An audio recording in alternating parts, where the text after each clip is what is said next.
Welcome to Life Stories, where we share inspiring tales of love, resilience, and the strength of the human spirit. Today's story takes us on an emotional journey of a father and daughter who navigate life's challenges together, from heartbreaking loss to unexpected reconciliation. Through moments of profound love, forgiveness, and the courage to face the past, they find healing and hope for a brighter future. Don't forget to subscribe to Life Stories to join us on this heartfelt journey. Let's dive in and begin today's story of family, redemption, and the power of second chances. The story of Michael and his daughter Emily is one of resilience, love, and the power of a promise made in the face of unbearable loss. As an observer of their journey, I have always been moved by the depth of their connection. Forged in the fires of tragedy and strengthened by Michael's unwavering devotion to his child. Michael's life took an irreversible turn the day his wife Laura passed away.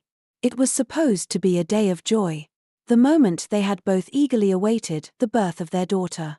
Instead, it became a day marked by heartbreak.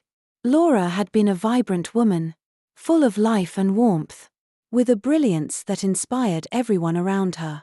She was a nurse, a healer by nature and by profession, and her compassionate spirit was what had drawn Michael to her in the first place. She was everything he admired in a person: intelligent, empathetic, and unshakably kind. When complications arose during childbirth, the doctors did everything they could, but it wasn't enough. Michael was left holding his newborn daughter, Emily, while the love of his life slipped away. He would later describe the moment as if the world had gone completely silent, leaving only the sound of his own grief.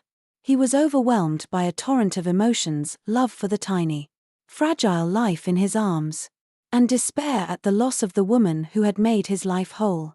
In the weeks and months that followed, Michael found himself grappling with conflicting emotions. Every time he looked at Emily's peaceful face, so much like Laura's, he was reminded of what he had lost. Yet, in those quiet moments, he also found strength. It was as though Laura had left a part of herself behind in their daughter, a living reminder of her love and sacrifice. Michael made a silent vow as he cradled Emily: no matter how hard life became, he would do everything in his power to give her the life she deserved. Raising Emily was not easy, especially for a man still reeling from the depths of his sorrow.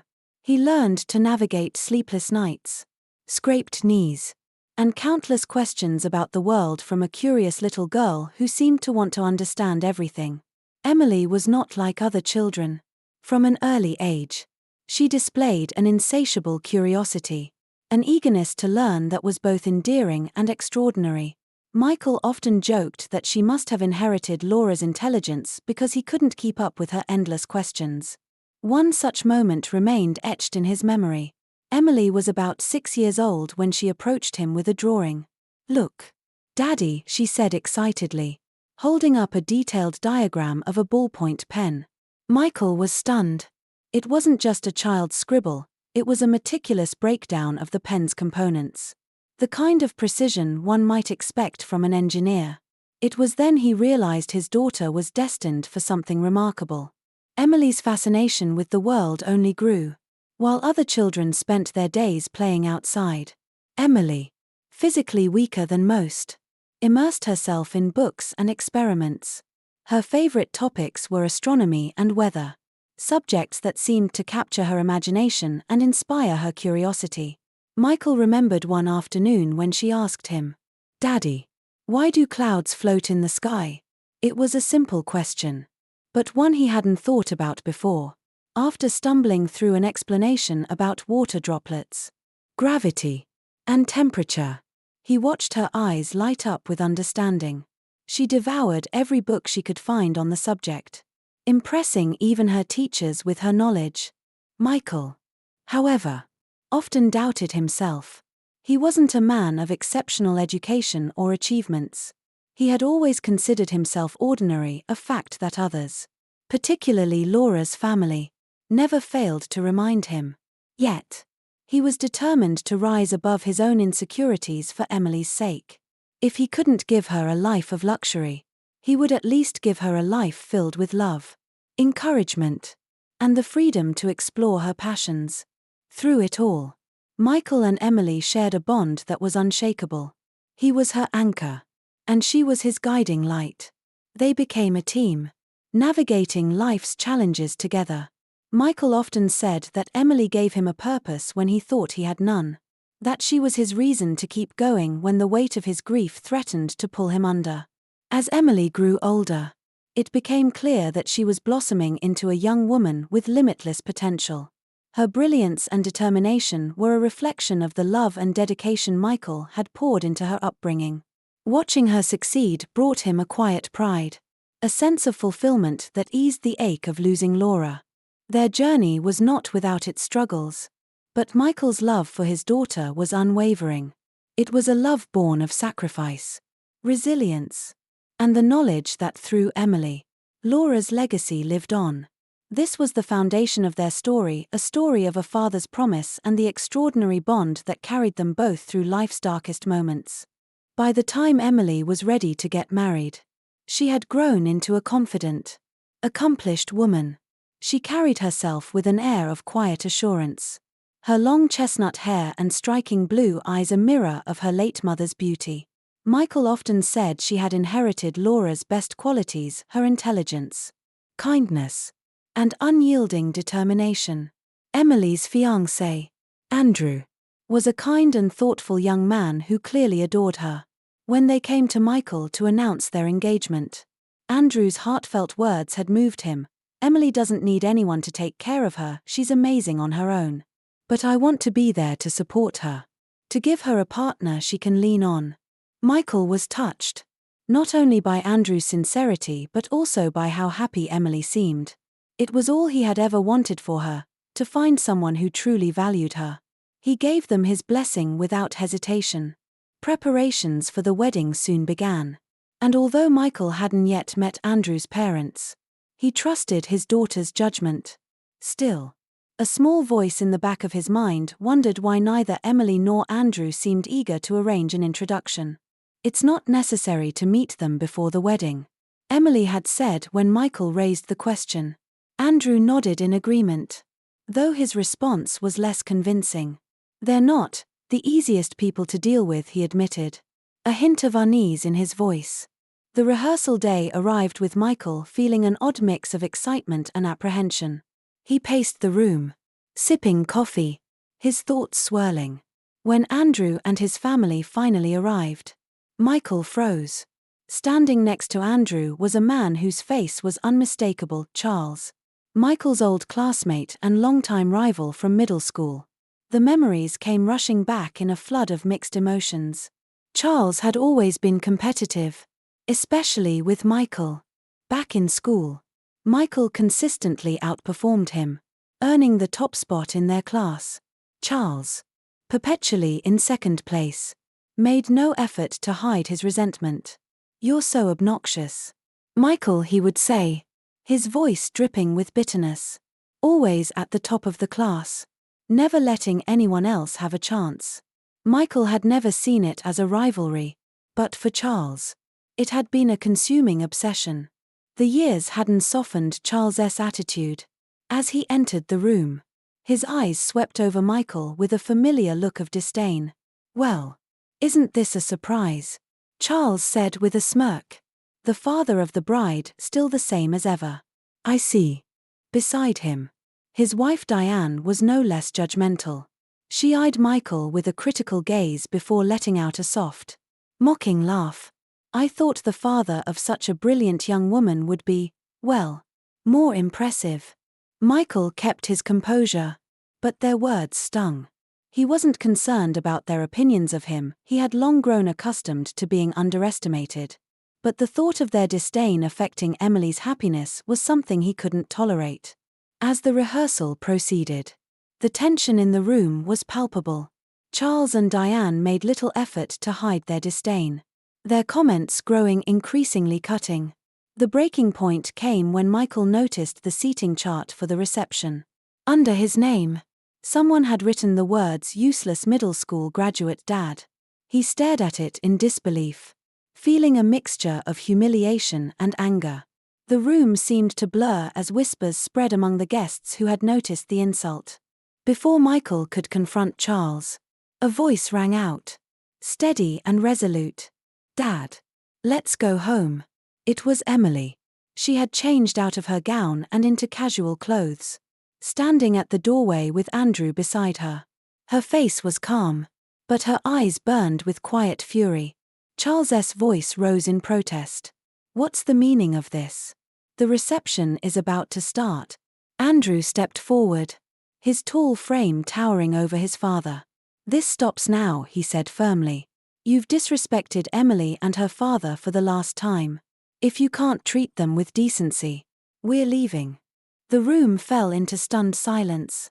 Guests looked on in shock as Emily and Andrew stood united against Charles and Diane. Michael's heart swelled with pride and sadness. His daughter had inherited her mother's strength, but he hated that she had to use it in such a moment. With a calm dignity, Michael joined his daughter. "You're right, Emily," he said softly. "Let's go." As they turned to leave, the stunned silence was broken by a sudden, anguished scream. Diane had collapsed, clutching her chest, her face pale and contorted in pain. The room erupted in panic. But Michael, driven by instinct and his medical training, rushed to her side. He knelt beside her, checking her pulse and speaking to her in a calm, steady voice. "Diane, stay with me. Help is on the way." Charles, frozen in shock, could only watch as Michael took charge, his years of resentment momentarily replaced by fear for his wife's life. In that moment, the petty rivalries and insults seemed insignificant. Diane's life hung in the balance, and Michael was determined to save her. The air in the room grew heavy with panic as Diane lay unconscious on the floor.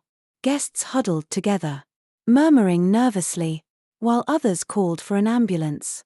But amidst the chaos, Michael remained composed. Years of experience had prepared him for moments like this, and his focus was unshakable. He tilted Diane gently onto her side, ensuring her airway was clear, and spoke in a calm, firm voice to those nearby. "Someone get a cold compress," he instructed, while checking Diane's pulse and observing her shallow breathing. Emily rushed forward with a towel dampened in ice water. Her hands trembled as she handed it to her father, her usually steady demeanor shaken by the sight of Diane's frail condition. "Dad, is she going to be okay?" she asked softly. Michael placed the cold compress on Diane's forehead and gave his daughter a reassuring glance. "She's stable for now, but we need to act fast. The ambulance will be here soon, and she'll need immediate medical attention." Charles, meanwhile, stood frozen in place. His usual arrogance was replaced by a look of sheer helplessness. "What's happening to her?" he stammered, his voice breaking. "Why isn't she waking up?" He made a move to push Michael aside, but Michael raised a hand to stop him. "Charles, listen to me," Michael said firmly. "Diane's symptoms point to a possible stroke. She needs calm and care, not panic. Let me handle this." For a moment, it seemed as though Charles might argue, but the fear in his eyes was unmistakable. He stepped back, his shoulders slumping as he muttered, "Do whatever you have to do." The sound of sirens pierced the air, signaling the arrival of the paramedics. Michael quickly briefed them on Diane's condition, detailing her symptoms and the steps he had taken to stabilize her. As the paramedics prepared Diane for transport, Michael turned to Charles. "You should go with her to the hospital," he said. "She'll need you there." Charles nodded, his usual bravado entirely absent. As Diane was wheeled out, Emily and Andrew stood by Michael's side, their faces pale but resolute. "We'll handle things here, Dad," Emily said. "Go with them." Michael hesitated for a moment but saw the determination in Emily's eyes. "All right," he agreed, placing a hand on her shoulder. "I'll call as soon as I have news." At the hospital, Michael waited alongside Charles, who sat hunched over in the waiting room. his hands clasped tightly together. The tension between them seemed to dissolve in the face of their shared concern for Diane. After what felt like an eternity, a doctor emerged with an update. "Diane's condition is stable," he said. "The quick actions taken at the scene made all the difference. She'll need time and rehabilitation. But we're optimistic about her recovery." Relief washed over Charles, who let out a shuddering breath. "Thank you," he whispered, though whether he was addressing the doctor or Michael was unclear. Later, as Diane rested in her hospital bed, Michael sat at her bedside, quietly observing the rise and fall of her chest.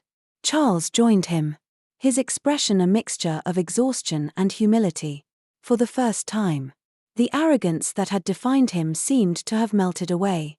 "I owe you an apology," Charles said after a long silence. "Not just for today, but for everything. I've held on to my resentment for so long, and it's blinded me to what really matters. You didn't just save Diane's life, you showed me what it means to be a better man." Michael looked at him, his expression unreadable. "It's not about being better, Charles. It's about doing what's right. All of us need help at some point in our lives. I'm just glad I could be here when Diane needed it." Charles nodded, his eyes glistening. "Thank you, Michael," he said, his voice barely above a whisper. It was a moment of unexpected reconciliation, born out of crisis. For the first time, Charles seemed to truly understand the depth of Michael's character, the quiet strength that had carried him through years of hardship and shaped him into the man he was today. While there was still a long road ahead, this was a start, a fragile but hopeful step toward healing old wounds and building a new understanding. The days that followed Diane's stroke were a whirlwind of emotions and realizations. As she rested and recovered in the hospital, the world outside seemed to shift.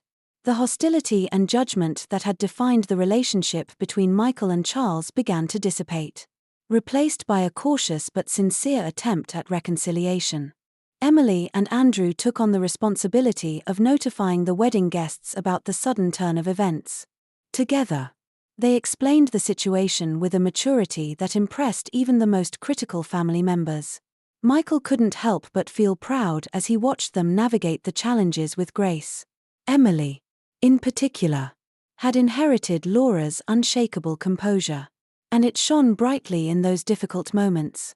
One afternoon, as Michael visited Diane in the hospital, she stirred awake and turned her gaze toward him. Her voice was weak but steady. "Michael," she began, her words deliberate. "I owe you an apology. I've been so wrong about you." Michael sat down beside her, his face calm but attentive. "You don't need to say anything right now," he replied. "You need to focus on resting and getting better." "No," Diane insisted, shaking her head slightly. "I need to say this. I judged you without knowing anything about you. I let my own insecurities and assumptions cloud my view. And for that, I'm sorry." Her words carried a sincerity that surprised Michael. He nodded, acknowledging her effort. "Thank you for saying that, Diane. What matters now is that you recover and take care of yourself." Diane's lips curved into a faint smile, and for the first time, there was no hint of condescension or judgment in her expression. "Emily is remarkable," she said softly. "You've done an incredible job raising her. It's clear how much she loves and respects you." Michael's chest tightened at the compliment, but he simply said, "She's my everything. I just did what any father would do." Later that evening, as Michael stepped into the quiet hallway, he found Charles waiting for him. The man who had once been defined by arrogance now seemed subdued, his shoulders heavy with regret. "She told me what she said to you," Charles admitted. "It takes a lot for Diane to admit she was wrong." Michael leaned against the wall, looking at Charles with a mixture of curiosity and empathy. "We all make mistakes, Charles. What matters is what we do after we realize them." Charles sighed, his gaze distant. "I spent so many years trying to outdo you, resenting you for things that were never your fault. And for what? It took Diane's collapse to make me see how petty I've been. All these years." I've been chasing status, trying to prove something to myself. But it's left me feeling empty. Michael studied Charles for a moment before responding. The past shapes us. But it doesn't define us. We have a choice to be better. To move forward. Charles nodded slowly, as if digesting the words. I want to be better for Diane. For Andrew. For myself. In the days that followed, both families began to rebuild. Emily and Andrew resumed wedding plans.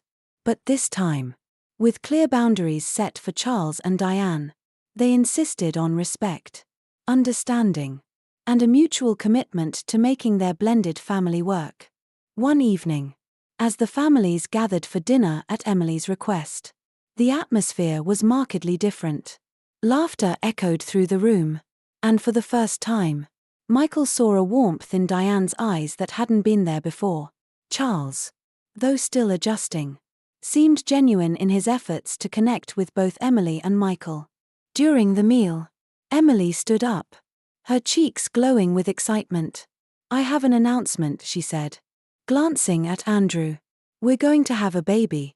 The room erupted in joyful exclamations. Michael's heart swelled as he imagined the new life that would soon join their family. For the first time in a long while, the future felt bright and full of promise. As he held Emily's hand later that night, he whispered, Your mom would be so proud of you. Emily smiled, her eyes shimmering with unshed tears. She's always with us, Dad. In everything we do. Michael nodded, feeling a profound sense of peace. Life had thrown them countless challenges, but together, they had weathered them all. Now, with a new chapter on the horizon, he knew they were ready to face whatever came next. As the sun set on their journey, Michael stood by Emily's side, watching her embrace the life she had always dreamed of. The years of struggle, loss, and reconciliation had shaped them into stronger, kinder people. Charles and Diane, once defined by arrogance, had found humility and peace. Emily's growing family symbolized a new beginning, a testament to love, forgiveness, and resilience. Looking at his daughter, Michael felt Laura's presence in every moment, her spirit alive in the love and happiness that surrounded them. This wasn't just the end of one story, it was the start of another, filled with hope and promise. If you've enjoyed this heartwarming tale of love, family, and second chances, don't forget to like, comment, and subscribe to Life Stories for more inspiring videos. Stay tuned for the next journey that reminds us what truly matters in life.